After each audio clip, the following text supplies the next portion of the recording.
He was a funny little man. Once the court jester, I the court magician. A friend? Could I consider him a friend? Perhaps not. But he was the only one who matched me in the games we used to play. One day he met a strange someone, and since then, he began to change. He started saying bizarre things that didn't completely make sense, but didn't completely not make sense either. Soon he began to see the world as a game, and everyone as participants. As the court mage and his only companion, I was forced to lock him away, or rather, lock us all away, in his own words. Since that time, the strange words he said had stuck inside my cotton, and my view of this world has become darker, yet darker. Reflecting on these old memories, I think, perhaps, I miss playing games with him. And I wonder, if I hadn't been asked to lock him up, would I have found a little more purpose in my life? Hello everyone. Today, in celebration of Deltarune chapters 3 and 4 finally announcing a release date, I want to revisit my roots of the older content I used to make and talk about our favorite and beloved jester, Jevil. Now, until chapters 3 and 4 come out, we don't have much of a backstory of the clown. Initially, to us, he was just a clown who went insane, and we are given a choice to fight him, pacify him, or leave him alone. We do get intel from Sham saying that they were the court mage while Jevil was the court jester, but that's all we get to know. The backstory, both Sham and Jevil, are a bit of a loose end, if not bare bones. However, in chapter 2, it turns out that Jevil has more of a reach than we initially thought. Spamton mentions him in a throwaway line saying he'll surpass that clown around town. Soon I'll even surpass that damned clown around town. So there is potential that Jevil might have more of a bearing than we could go off of. It is entirely possible that once chapters 3 and 4 are released, this video will be completely outdated. So rather seeing this video as such, I want this to be a time capsule. To see that once the chapters are out, I can come back with everything Jevil related and see if I was on the right track or not. Without further ado, let's get to speculating. Jevil was the court jester and Sham was the court mage, this much we know. One day he met a strange man and he began to change, saying meaningful nonsense and that his world is a game and that everyone is his participants. Which, he's not entirely wrong, you are playing a game, and I think that's what Toby's alluding to with some of the dialogue. Sham, being the only companion close to Jevil, was forced to lock up Jevil for his antics. Since that moment, the words that Jevil spoke stuck to Sham like lint, changing their worldview over time, wondering if locking him away was the right decision. Immediately, even with their lore being vague or straight up loose for the time being, there's some tangible meat on the bones here, if not some fat to play around with. Sham being cryptic about their relationship with Jevil, but then later mentioning that they miss playing games with him and that the world would be better with him around, shows that Jevil and Sham had a bigger bond than just the fact that they were co-workers.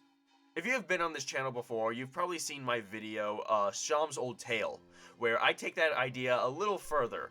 That video is a little dated and I have some better ideas for it that maybe I might, if I ever decide, revamp the story, but the idea is still there. Like, the vision is just kind of there. It's just dated is all. I'm not going to elaborate further. If you've seen it or if you want to see it, I'll leave it in the iCard or in the description. You'll know what I'm alluding to if you have seen it, though. I'm not going to provide more details because even with all of the, all the speculating and story writing, it is simply just a headcanon, and everyone's not going to agree with it. But I think what we can all agree on is that Sham and Jevil were well acquainted. As for Spamton knowing about Jevil, I think there's a good reason for that.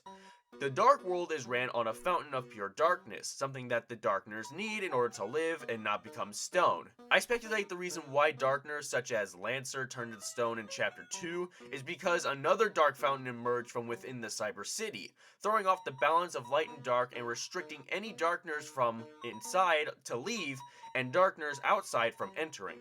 Once there is a balance between light and dark, the Darkners are able to roam free. Seems possible considering Queen and King Spades have a relationship. So Jevil was able to cross different dark worlds. How does this apply to Spamton? Well, another aspect of the card castle is the basement, where you can find the former kings and circus animals locked up in cages. I point this out because of the fact that they have circus animals. It is possible with Jevil and Seam and the circus animals, the castle had some form of circus. That's a very safe assumption. But the fact that Spamton specifically mentions Jevil tells me that they aren't just bound to perform in the castle. What I'm getting at is that before another fountain emerged, the card castle had a carnival that was either accessible to the public or it was a traveling circus. That line, Spamton says, "Soon I'll even surpass that damned clown around town," doesn't seem too indicative other than the fact that he is alluding to Jevil, but the fact that it specifically says clown around town tells me that the circus traveled across Dark Worlds and it had Jevil's face as its mascot, going to local towns to perform. I think we understate how much Seam's line, "he began to see the world as a game and everyone as its participants," meant. When Jevil saw everyone as participants, he meant everyone. But what happened? Why act like this all of a sudden? Or was it sudden? To me, I don't entirely think so. Jevil is a performing jester, meaning he plays a character when he's on stage.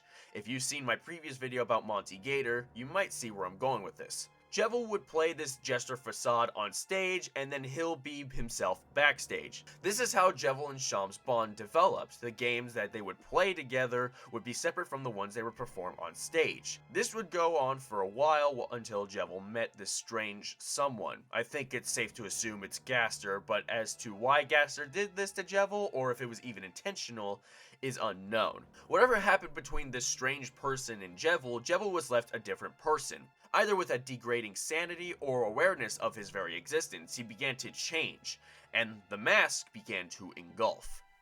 When Seam said, "and then he began to change," I don't think they entirely meant Jevil had changed completely. Jevil had a mask of a jester and a darkener that embodied the existence of a joker card, which in most games that featured that deck of cards, a joker is considered a wild card, or maybe a replacement for a missing card. Hence why Jevil exclaims, "I can do anything." This wildcard persona was his mask, his character he would put on for shows, but after being exposed to his existence, he let the mask become a part of him, believing that this is who he is, what he is meant to be.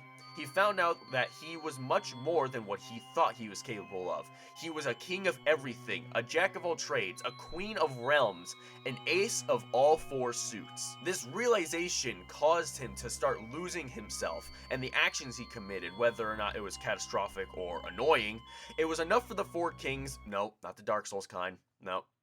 I'm making a Dark Souls video soon, just you wait. It was enough for the four suit kings at the time to understand the gravity of Jevil's power. They didn't like the idea of their lesser jester being more powerful than them.